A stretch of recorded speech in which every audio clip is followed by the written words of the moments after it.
Hey there, everybody, it's Friday, March 31st, 2017. Welcome back to another Dukes of Dice Daily. This is Sean from the Dukes of Dice podcast. Boy, I'm really glad it's Friday. This has been a pretty good week. I've put up 5 daily vlogs now. I'm excited to keep working on this process, doing some refinement of some of the audio and video settings, and I'm getting there. So something I just want to talk about today, I saw in the news over on BGG, was the announcement for this game called Red Scare. This is from Pandasaurus Games, and it's going to be coming out sometime September 2017. This is a social deduction game. Kind of like your Avalon, Werewolf, things like that, but there's no player elimination. So I'm going to tell you a little bit about it here. This is supposed to play 4 to 10 players. It plays in about 20 to 30 minutes, supposedly. It says, the threat of communist infiltration is at an all-time high, and red panic is everywhere. It's on you, trusted patriots of the FBI, to scour the files of any and all that may be promoting the Soviet agenda and threatening these sacred shores. Now, it's some kind of, somewhat traditional hidden role game, but this uses red tinted glasses. Kind of think of like 3D glasses, I guess. I haven't seen what it's actually going to look like here. Let me pull this up here so you can kind of see some of the components. So I guess that shows an idea of them. And the idea here is that at certain points you're going to get to put on these glasses to have some information revealed about some of the components in play, which is going to probably give you some information. That's really cool. That's really different. So, I love these kinds of games. The Resistance Avalon is probably, it was in my top 10 that we did last year, and it's probably going to be in my top 10 again. I love that game so much. And I'm constantly on the lookout for a game in that genre that's better. I would love to have something beat out the Resistance Avalon. Everything I've played, there have been plenty of games that I've played and enjoyed, but none of them quite compare to the Resistance Avalon as far as that genre goes. Will this do it? I don't know, but this little twist with the decoder glasses is kind of interesting. So two questions for everyone out there, and if you want to put an answer in the comments below, I'd appreciate that. Number one, what's your favorite kind of hidden role social deduction game? Again, for me, it's Resistance Avalon. Curious to hear what some of your thoughts are out there. If there's one I hadn't come across, I'd love to hear about it. Maybe give it a try. Maybe it'll beat Resistance Avalon. And number two, what are some other things out there that could be brought into board games, like these decoder glasses, these red tinted, like kind of old 3D glasses that can kind of, maybe revolutionize is the wrong word, but kind of do something different in gaming that we haven't seen? Because this is something I haven't seen. And I'm thinking about, what are the implications for these red tinted glasses in other games? Maybe it's a resource that you can get in a Euro game where now you get the red tinted glasses, now you get the blue tinted glasses, and it maybe gives you different access or information about abilities or whatever on the board. I don't know. Maybe you guys have some ideas of how those could be used differently. I find it pretty interesting. And it's just really cool. So if you have any ideas, go ahead and put them in the comments below. All right. Well, let's talk about board game March Madness with a spillover into April Armageddon. Yesterday, we had 2 matchups. Let's see here. We had number 5, Near and Far, versus number 12, Chronicles 1 Origins. And the winner there, based on your votes, was Near and Far, 24-14. So congratulations, Red Raven Games, Ryan Lockett, you are advancing to the second round. Although we'll hear later that there's another Red Raven Games in the mix. Okay, and then the second matchup was Yamatai from Days of Wonder versus Feudum, the number 7 and the number 10 seeds respectively, and it's going to Yamatai, 22-13. So they'll also be moving on to the next round. And just to see, so let's see. Over on the left, we had Near and Far versus Chronicles. So they will be winning, or not winning. They'll be going up against whoever wins today's matchups. So, all right. Well, hey, let's talk about today's matchups. We have number 4 seed, Lisboa, versus the number 13 seed, This War of Mine.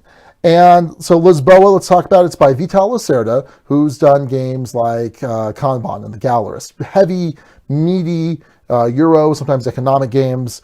And this is by Eagle Griffin Games. In this game, you are reconstructing the city of Lisboa after this tremendous earthquake in 1755. There's a little bit of city building. It's an economic game.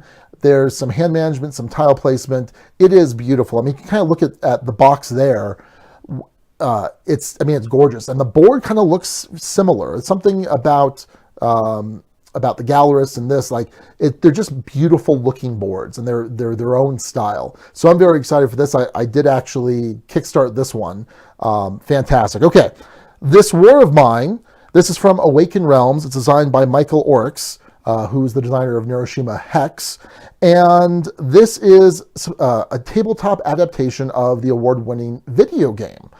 Now, in this, you are playing a group of civilians who are trying to survive a horrific war. So unlike most games that have a war theme, you are not the soldiers or the generals or anything like that. You are the civilians caught in the middle of all of this. This is something I didn't back on Kickstarter, kind of regretting, because it's really interesting. We talked about on the podcast a while back when it was initially on Kickstarter, and talked about how it can, the video game was intended to kind of elicit emotions from someone, and can a board game do that same thing? I don't know. Sounds interesting. So you spend the daytime improving your shelter, you spend the nighttime defending your shelter, and ultimately the goal is to survive until the cessation of hostilities. There's some storytelling, some role playing. This looks really cool. So if you want to go ahead and vote on this, go ahead and put in the comments below either Lisboa or this War of Mine, and we'll give you the results on Monday. All right. The next matchup is the number 2 seed First Martians versus the number 15 seed Empires of the Void. Now, First Martians is a reimplementation of Robinson Crusoe. This is from Portal Games, designed by Ignacy Trzewiczek, and this is a cooperative game where you're basically trying to survive on Mars. It uses a lot of the similar mechanics from Robinson Crusoe. It's supposed to be really difficult, just like Robinson Crusoe was. And it's also enhanced by an app for the game, which is really cool. And you can play this kind of over a series. You can play it almost like a campaign system, where each game builds on the next game, or you could just roam about Mars. Very excited for this as well. Okay, the number 15 slot, Empires of the Void 2. This is the sequel to Red Raven's Games' first game, I think, Empires of the Void, the first one. It may or may not be their first game. I can't recall. I own it, haven't played it. I did kickstart this as well. And this is a game where you are controlling this empire that's going out to the outskirts of the galaxy, trying to settle new planets. There's some attacking. There's some diplomacy, where you can kind of take over a planet through diplomacy. There's an interesting combat mechanism. It looks in a lot of ways like Islebound, but it looks to have a slightly more involved attack combat system. So looks really cool. Beautiful art by Ryan Lockett, who's the designer, the artist, the publisher, all of that. And you're going to be researching new technologies, which makes building certain buildings cheaper. I mean, I think it's going to be similar in a lot of ways to some of his other games, but it's beautiful. The map is beautiful. It's, these great space vistas. It looks fantastic. So if you want to vote for one of these to advance into round 2, you can put either First Martians in the comments, or you can put Empires of the Void 2. And then that will do it for round 1. Round 1 will be complete. Next week, we'll start going through the round 2 matchups. And you can see over here in the bracket, what we're going to do is we're going to do the round 2 matches just one a day instead of 2 a day.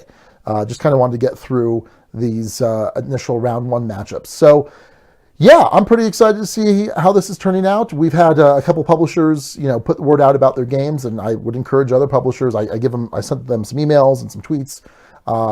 Hey, there's no harm in trying to drive people to vote. So keep in mind that if you do vote, every day that you vote, you're going to be entered into a random drawing at the end of all of this. The winner is going to get the winning game. Whatever that happens to be. And we put some restrictions, if it turns out I have to spend $1 billion to get a copy of the game, because whatever, we'll give you a choice of one of the other top 4. But yeah, by all means, comment below. Thanks again. I hope you guys have a great weekend. I hope you have some great board gaming planned. I know I do. I'll be playing Indonesia on Sunday morning for our heavy Sunday over at Empire. I'm looking forward to that. But that's going to do it. So until next time, this is Sean. Appreciate you guys tuning in this week, and I will see you next week. Don't forget, podcast episode drops on Monday. All right, we'll see you later.